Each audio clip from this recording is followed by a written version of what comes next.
Okay, so I have another question here from the WinGen project. I think the Wind Generator project or whatever it exactly means, but that's the name, the YouTube name. And he's a subscriber and has the following question about something quite specific, I think. He says, I get your point about respecting life and appreciating existence, but how can one be in a constant state of the now, in the now? I feel that I have to make general future plans on the basics of life, like food, shelter, clothing, and I also need to think about how I can do things better by correcting my mistakes I've made in the past. He can get my point that we should all learn how to be in the now and not think about past or future, but I don't understand how one can be in this mental state all the time, right? Now this is a very common question that I get from people when I speak to them.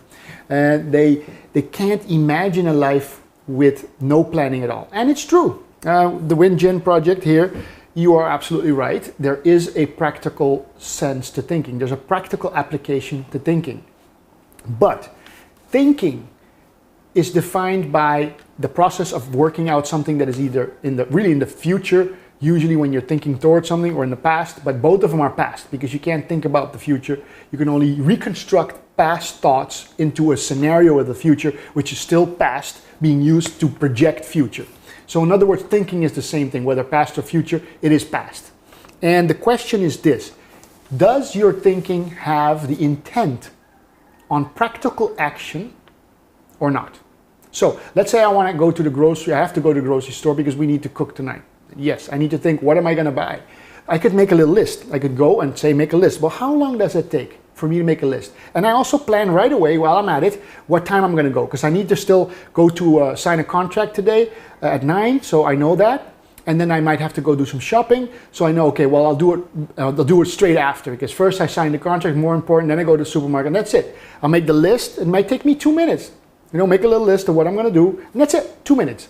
But does the thinking mind do only 2 minutes?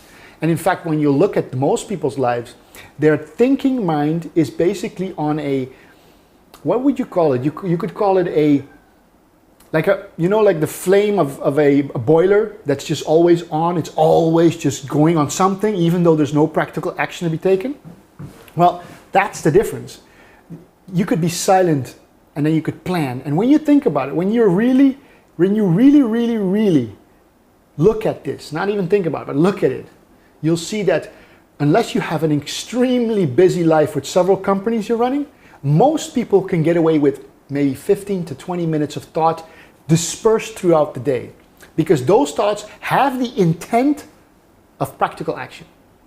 If you do not have the intent of practical action, it's just a going on. So what you'll find is people have to go do the groceries, but they won't think about it once. They'll think about it 15 times, like reminding themselves as though they're going to forget. You're not going to forget. Or make a list and you have it in your pocket, stick it in your wallet or something, or in your phone, and that's it. But so that's the real thing. You see, we mistake that thinking. You're right. Thinking does not have to be used. Does have to be used at times, but only when there's practical intention to take action.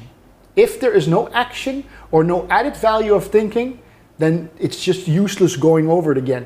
Because somehow the separate self doesn't want to be here. It doesn't want to rest here as the complete stillness, because that's its death. When the separate self doesn't get to think, when the thinking mind doesn't get to go off all the time, it can't reconstruct its false phantom existence. And that's where the separate self wants to live. So that's the part that needs to starve. That's the part where you can be now. So yeah, you do have to have certain basics like food and shelter and clothing, and attend to those, take action, and then rest again. And you'll find that it's probably not more than 20 minutes. Maybe if you're a really busy businessman, you have to actually take a lot of actions and do a lot of things in a day. You might be an hour. But for most people, it's no more than that. So this is a future video. He asked me to make that, and I made that. He is a bit skeptical because he doesn't understand, but he does want to know, and he does understand.